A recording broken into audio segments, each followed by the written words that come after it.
اصطبحنا واصطبح الملك لله. يا فتاح يا عليم يا رزاق يا كريم. اسمع يا ابني انت اهو، النهارده ماتش الاهلي والزمالك وانا رايح مشوار وراجع على طول بين الشوطين. ظبطوا حالكم وشوفوا ايه اللي ناقصكم، ما تبقوش تنسوا تتصلوا بالاستاذ هشام بتاع الدش يظبط لكم الشاشه الثانيه، وبديله يا سيدي اللي هو عايزه عشان ده هشام ده ياكل الدماغ.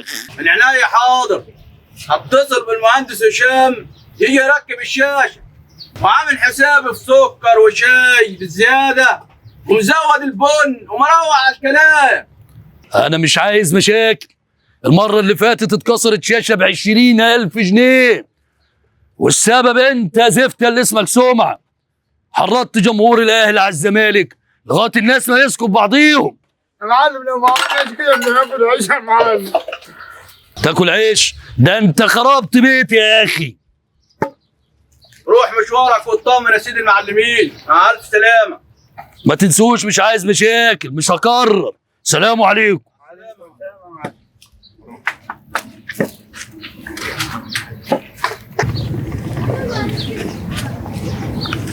اسمع عادي سمعه. ايه يا اسطى؟ سيبك من كلام المعلم خالص. احنا بص يا زميلي، احنا عاوزين نولعها نشعلها علشان خاطر الايراد يزيد وناخد بكشيش كتير. ما تخافش يا اسطى، دول عالم فاضي وانا خلوهم يعوروا بعض النهارده. ومعاه صافرة نهاية الشوط الأول من ايوه جاي. مين ده القهوه؟ مين ده الشاي؟ مين ده؟ سمعة جاي. انت واد يا سمعة، نزل لي طقم ينسون لكل الزملكاويه عشان يهدى اعصابهم شويه من اللي هيجرى لهم النهارده.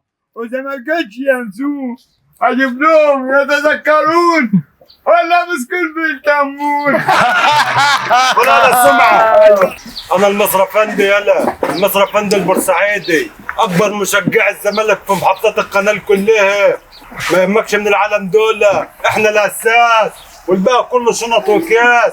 نزل لي طقم كركديه مشبل لكل الاهلاويه علشان ما يرفعش الضغط عليهم لما يشوفوا الغلب اللي يتغلبوه. اذا ما لقيتش كركر رجليه انزل لهم كركر رجليه ولا كلب رجليه.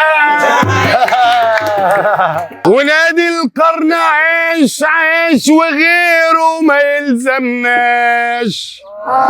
ما فرطش في دوري ولا كاس، وافريقيا بقيت ببلاش، والاهلي خلى الكل محتاس، وبيضربوا اخماس في اسداس. لعيبه عندها احساس وبتحبها كل الناس. ويا عيني يا ليل يا ليل، ويا عيني يا ليل يا ليل، ويا عيني يا ليل يا ليل، يا عيني يا ليل يا ليل. سمعوش يا ليل يا عيني يا ليل يا ليل. إذا كان للقرن نادي فهو احنا فريق الفن والهندسة، وهو روحنا. الله. ولا حد يقدر عن حبه يزحزحنا، ولا فار ولا حكام بتنصفنا، ولا حتى أي مذيع في قناة بيمدحنا، واتحاد كورة مسوحنا، لكن احنا لسه رجالة زي ما احنا. فالنا بيضة بخط حمر، افضل احبها طول العمر. الله. فالنا بيضة بخط حمر، افضل احبها طول العمر. زملكاوي. طب لفوا لفوا لفوا دور هيوريكم العاشور. لفوا لفوا لفوا دور هيوريكم العاشور. طب لفوا لفوا لفوا دور هيوريكم العاشور. لفوا لفوا لفوا دور هيوريكم العاشور. طب لف لف لف وغزوا هيوريكم سيد زيزو. طب لف لف لف وغزوا هيوريكم سيد زيزو. طب لفوا لفوا لفوا هات هندلعكوا الشحات. لفوا لفوا لفوا هات هندلعكوا الشحات. طب لفوا لفوا لفوا هات هندلعكوا الشحات. لفوا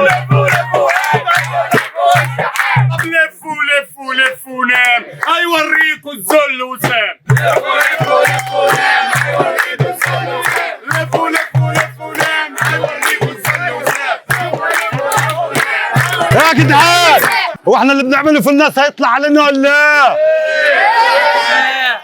ولا يا بنايس؟ ايوه يا بنايس، ولا هات لي ولا محمد ابو رنه بتاع الكبده وتعال لي في خناقه بقى هنا على كافيتيريا حورس. تعال اديلك بقعن وروح يا اخي. يا عم ما تخافش، يلا حبيبي يلا بسرعه تعال لي. الزمالك سوحوا البري بمبو البري بمبو الاهلي قطعوا البري بمبو البري بمبو بس في ايه يا جدع منك ليه؟ يمين بالله ان ما نزلتوا الكراسي دي وكل واحد قاعد في مطرحه الليله دي هتبقى معايا انا. نزل يا ابني انت وهو. انا المعلم حسن يا جدعان. اديك شايف يا معلم. في ايه يا جدعان؟ في ايه يا بلد؟ هتموتوا بعضيكوا عشان الكوره؟ هم اللي غلسوا علينا يا معلم. على مين انت راجل كذاب في اصل وشك، راجل كذاب وبقه كمان. هم اللي بدأوا يا معلم، حتى الصلصبيه كل ولا سمعه. انت تاني؟ انا ماليش دعوه يا معلم، هم اللي عملوها. انا كنت بالنسبه ما ظبط الشقه الجو يا معلم. رجاله شايبه يا معلمي وقاعدين يترقصوا زي العيال اللي من دور ولادهم. ما تخلص يا بنت. خلاص يا ابني. عيب يا رجاله، نبقى رجاله كبار وعندنا اولاد واحفاد.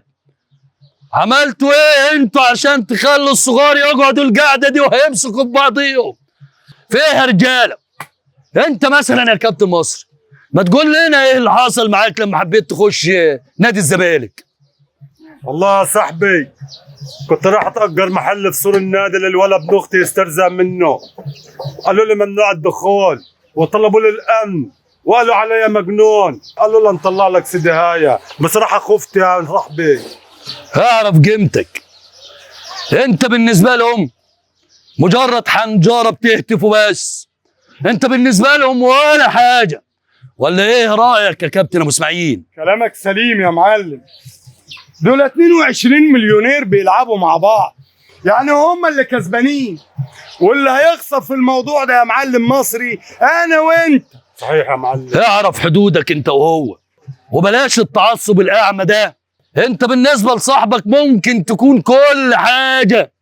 لو مال عليك الزمن ما هيسندك غير هو. الكره لا صلحت لا تعليم ولا صلحت صحه ولا عالجت مشاكل بلد. حرام عليكم يا جدعان. كلامك سليم يا معلم. المفروض يا حاج مصري يعني احنا برضو نحس شويه وما ندوس على اعصابنا قوي. يعني بنحب الكوره بس المفروض نحب نفسنا اكتر. ايوه، واذا كانت الكوره هتعطلنا عن اشغالنا واعمالنا وعبادتنا بلاها كوره. كل شويه نسمع عن حد جاته سكته قلبيه واللي انتحر واللي صرف كل فلوسه واللي طلق مراته بسبب الكوره.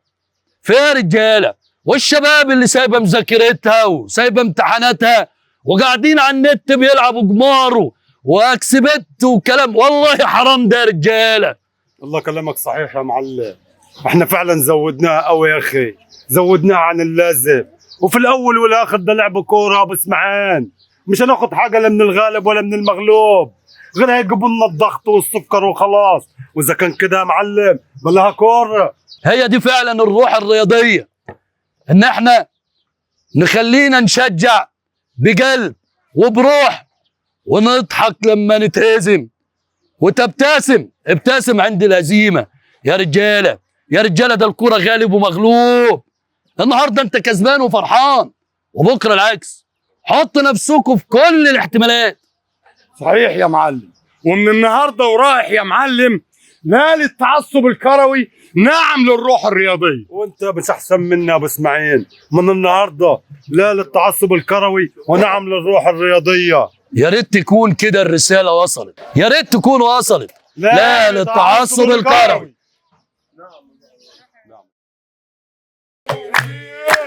فريق عظيم اديله عمري يا معفنين ابطال عالمين يا معفنين.